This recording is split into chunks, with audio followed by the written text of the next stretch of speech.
Ah.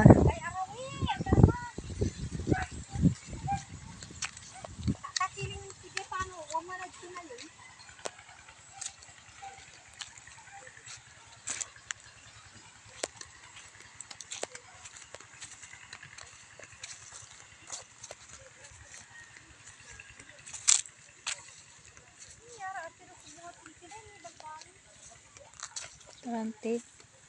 Sa bayayan ng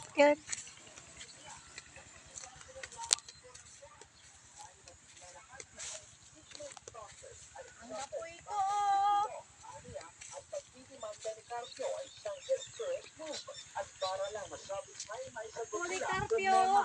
Matapos mag-testo, inawibin ni kanya ang mga naratibong pinakalat ng mga diehard supporters na dapat na umanong magkakot ang mga kinasuhan. Nilinaw niya na walang dapat na bahala dahil ang House Committee of Justice at iba pang opisyal ay nasa panig na batas at iginiit nito na walang nilabag na panuntunan ang committee nang hilingin nito ang report ng suspicious and covered transactions mula sa AMLC.